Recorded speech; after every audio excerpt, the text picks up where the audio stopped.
संजय राउत आज कई बार मीडिया के सामने आए, कभी गर्म होकर तो कभी नरम होकर, लेकिन शाम होते होते उनका लहजा बदल चुका था। वो कहने लगे कि बातचीत का रास्ता खुला हुआ है। दरअसल संजय राउत महाराष्ट्र की राजनीति के सबसे बड़े विलन बन गए हैं। कहा जा रहा है कि उनके बड़बोलेपन ने शिवसेना का बेड़ा गर्क कर दिया। खबर है कि बागी विधायक भी सबसे ज्यादा संजय राउत से ही नाराज हैं, जबकि बीजेपी को तो संजय राउत के बड़बोलेपन से चिढ़ भी है। उसमें से मुझे विश्वास है 20 या 25 तक तो विधायक हमारे साथ आ जाएंगे जी। कूद कर आ जाएंगे, कूद कर। अच्छा, यह तो आपने देखा दो विधायकों की कहानी, जोर जबरदस्ती से लेकर गए। हमारा उनके साथ कम्युनिकेशन हो रहा है, आए लीगल बैटल भी चलेगा। बहुत बड़ी गलती लोगों ने की है, उनकी सदस्यता खतरे में है वो लोगों की, अब उनको मालूम नहीं। दूसरी बात है, अगर वो चाहते हैं कि महाविकास आघाड़ी से हमको बाहर जाना है तो ये बहाना है। ये बात अब हमारे सामने आकर भी कह सकते हो। यहाँ से भागकर किसी स्टेट में जाते हो, बीजेपी आपका कब्जा लेती है, ईडी सीबीआई का डराकर धमकाकर, हाँ, आपके ऊपर बंदूकें लगाकर हमारे खिलाफ लेटर लिखवाती है। ये जो है उससे शिवसेना न झुकने वाली है न डरने वाली है। ज्यादा से ज्यादा क्या होगा भाई, सत्ता जाएगी, हाँ, और क्या होगा, वापस सत्ता आएगी। हाँ, विकास आघाड़ी के वो लोग कह रहे हैं कि बाहर जाना चाहिए, तो क्या अगर वो ये कहते हैं तो आप लोग तैयार हो जाएंगे? आने दो, सामने बैठने दो, सामने आकर बात करने दो। हिम्मत है तो आइए। नहीं, अगर वो लोग बाहर जाने की बात कर रहे हैं तो क्या अगर वो आप लोगों को कन्विंस करते हैं तो बाहर जाने का ऑप्शन है? ऐसा है कि हम उनकी बात तो सुन लेंगे। अगर पार्टी में एक मत बनता है उस बारे में जरूर हम निर्णय लेंगे। जो बात इतनी फजीहत के बाद अब संजय राउत कह रहे हैं, ये वक्त रहते उद्धव गुट को समझ में आ गई होती तो महाराष्ट्र की राजनीति में न तो इतनी उथल पुथल मचती और ना ही शिवसेना अध्यक्ष उद्धव ठाकरे को इतनी किरकिरी झेलनी पड़ती।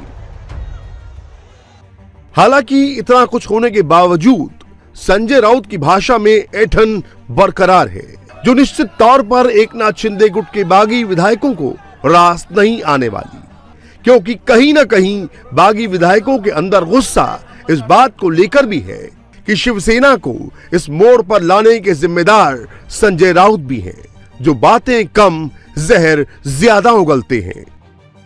देशभक्ति का प्रमाण पत्र किसी से लेने की हमें जरूरत नहीं है। हम कितने कठोर हिंदू है उसका हमें प्रमाण पत्र नहीं चाहिए। जिस स्कूल में आप पढ़ते हो हम उस स्कूल के हेडमास्टर है, आपको बताना चाहिए।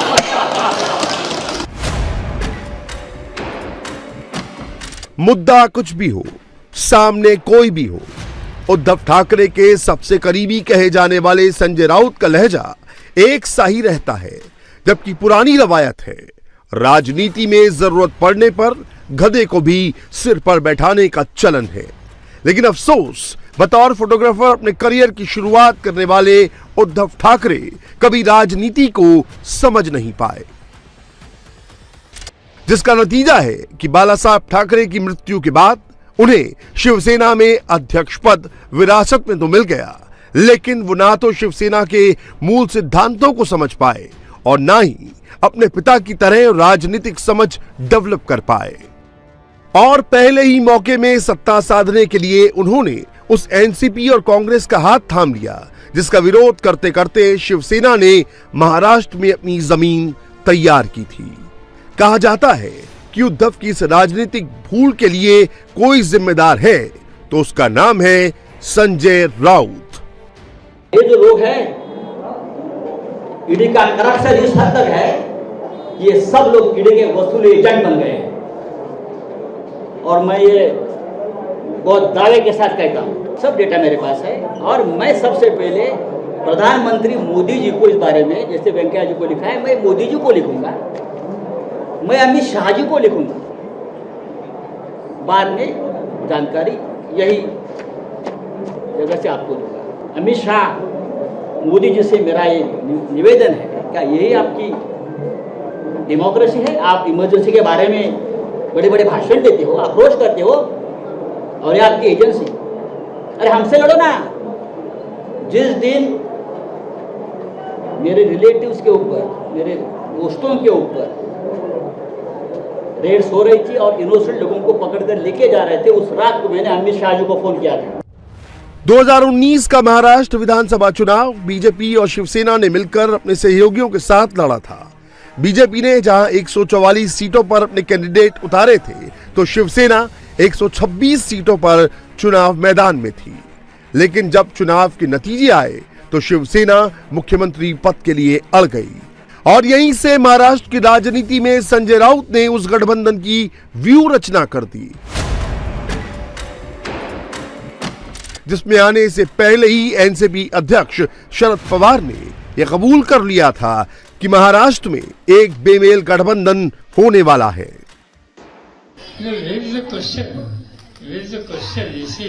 Sena and BJP has alliance for the last 25 years. So we are confident that they will today, tomorrow, day after tomorrow, they will come together. बेशक महाराष्ट्र की राजनीति के चाणक्य समझे जाने वाले एनसीपी अध्यक्ष शरद पवार पहले ही ये समझ चुके होंगे कि सरकार की एक्सपायरी डेट कभी भी आ सकती है, बस उसकी तारीख तय की जानी बाकी है। लेकिन फिर भी उन्हें बीजेपी को सत्ता से दूर रखने के लिए ये फॉर्मूला ठीक लगा होगा, क्योंकि इसमें उनका कोई नुकसान नहीं था। और वही हुआ। मुख्यमंत्री बनने पर अड़े उद्धव नहीं माने और उन्होंने शिवसेना का पुराना अलायंस तोड़कर कांग्रेस और एनसीपी के साथ सरकार बना ली, जिसका नतीजा आज सामने है। शिवसेना बहुमान्य बाळासाहेब ठाकरे यांचा आणि आवाज कुणाचा? माननीय एकनाथरावजी शिंदे साहेब, तुम आगे बढ़ो, हम तुम्हारे साथ हैं। धर्मवीर आनंद दिघांचा सीएम पद के लिए अपने नेचुरल अलायंस को धोखा देने पर महाराष्ट्र बीजेपी अध्यक्ष चंद्रकांत पाटिल ने संजय राउत पर जमकर हमला बोला था। उन्होंने संजय राउत पर शिवसेना को बर्बाद करने का आरोप लगाया था।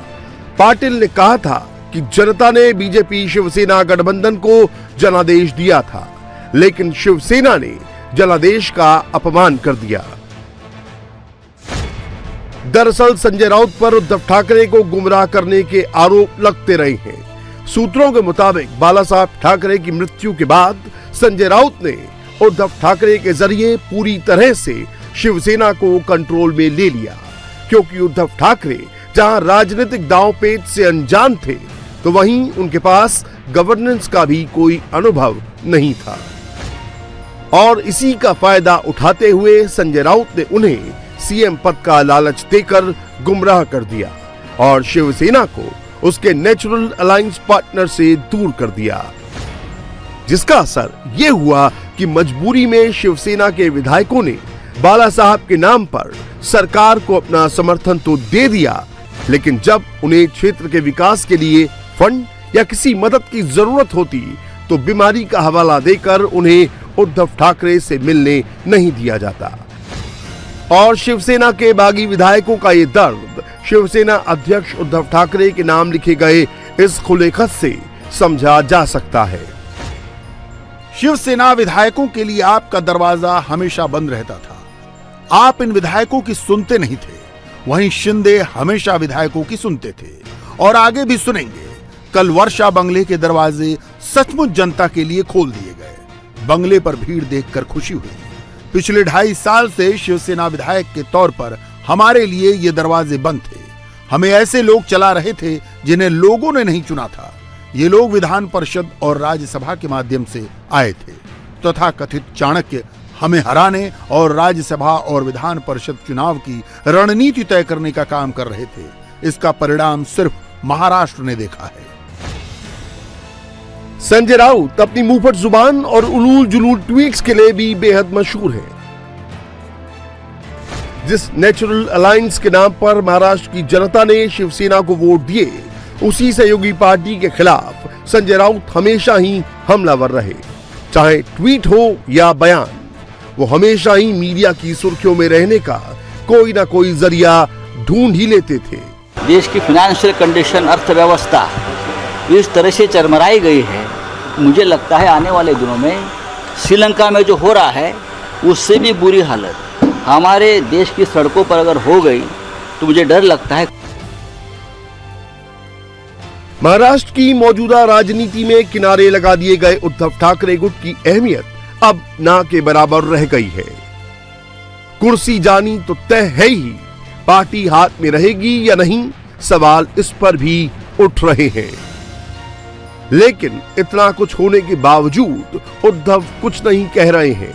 अब भी उद्धव की जगह संजय राउत का बयान ही सामने आ रहा है, जिनकी बातों में हमेशा की तरह सबको साथ साथ लेने की समझ कम, ठसक ज्यादा दिखाई देती है, जिसके चलते हालात बेहतर होने की बजाय बदतर होते जा रहे हैं।